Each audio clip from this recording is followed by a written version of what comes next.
6:48. Now it's time for the morning rush. A suspect is now in custody following a standoff with police in Rio Rancho. Last night, Rio Rancho police surrounded a home that was near 528 north of Southern Boulevard.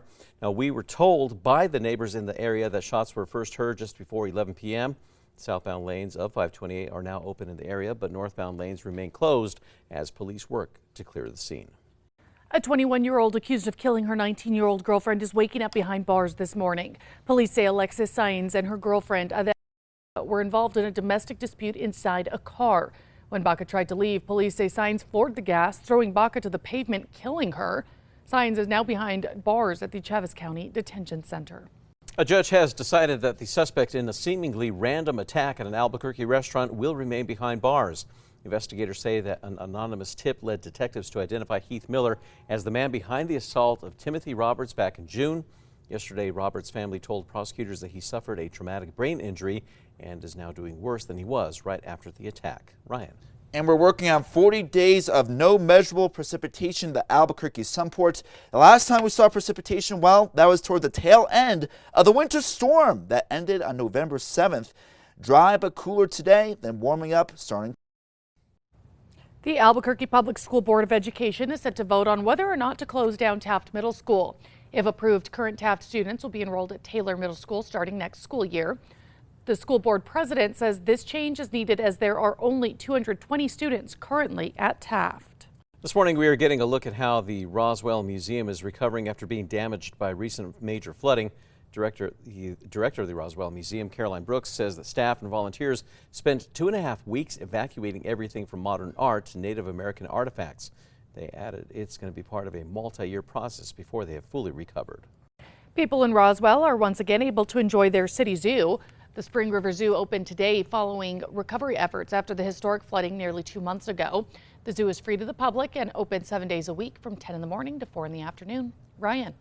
And a cool front moving out through this morning, noticeably cooler in the eastern highlands and a little bit breezy, that breezy weather eventually moving toward southern and western areas as afternoon high temperatures today, well, will be getting closer to normal from Raton to Carlsbad. Elsewhere, still slightly above normal high temperatures. We'll see the warming trend return tomorrow. A team of New Mexico students have brought home some new hardware. That's after competing in a regional robotics competition. 8 students from R4 Creating. They won first place in an exhibit design and construction, second place in the overall best award, and third place in software design. The Albuquerque-based organization provides STEM programs for youth across the state. If you're planning to head out and support the Lobos at tonight's men's basketball game, the University of New Mexico is offering free flu shots at the doors to keep you healthy this winter. Flu vaccines will be available beginning when the pit doors open at 5:30 and will be administered by UNMH staff until halftime. Those are available to all Lobo fans ages 5 and older. Ryan. And taking a look at traffic, no major accidents or slowdowns to be reported. But as we take a look at the Big I, we do notice the influx of cars as you would expect on this Wednesday morning, 6:52 right now. But again, no major slowdowns nor accidents to be really reported. We'll have more updates later today. Christmas Eve is just a few days away, but for one city, the day has special meaning. The city of Bethlehem, Pennsylvania got its name after Moravians settled there on Christmas Eve in 1741 and decided to name the city after the birthplace of Jesus. Some of the traditions include displaying a community nativity scene created with miniature wooden figures and making handmade beeswax candles. You can almost smell them in your mind right now. Yes, you can. Yeah. And now it's time for the 5 facts. At number 5, if you're planning to head out and support the Lobos at tonight's men's basketball game, the University of New Mexico is offering free flu shots at the doors to keep you healthy this winter.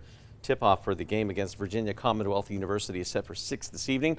Flu vaccines are going to be available beginning when the pit opens the doors at 5:30 and be administered by UNM hospital staff until halftime. At number 4, the Albuquerque Public School Board of Education is set to vote on whether or not to close doors to Taft Middle School. If approved, current Taft students will be enrolled at Taylor Middle School starting next school year. The school board president says this change is needed as there are only 220 students currently at Taft. And at number 3, look at that beautiful sunrise right now in Albuquerque. Pinks, purples, magentas, yellows, and oranges. Those clouds not as numerous today. Cooler and calmer weather this afternoon compared to yesterday. But temperatures will be back on the rebound starting tomorrow. And number 2, a judge has decided the suspect in a seemingly random attack at an Albuquerque restaurant will remain behind bars. Police say surveillance video shows Timothy Roberts getting punched over and over again inside the McDonald's at Central and Yale back in early June. Investigators say an anonymous tip led detectives to identify Heath Miller as the man behind the assault. Police matched his tattoos to similar tattoos on the suspect in the video. Yesterday in court, prosecutors argued Miller is a danger to the public. The defense argued he should be held on house arrest. A judge ordered Miller to stay behind bars at MDC for now. And at number 1, a large police presence had been taking place that was near the Sabana Grande neighborhood in Rio Rancho. A suspect is now finally in custody. This came after an hours-long situation there that was near 528 north of Southern Boulevard. We were told by neighbors in the area the shots were first heard just before 11 last night. Our crew on the scene had heard dozens of shots fired as well as police flashbangs. Again, police have confirmed that a suspect is finally in custody.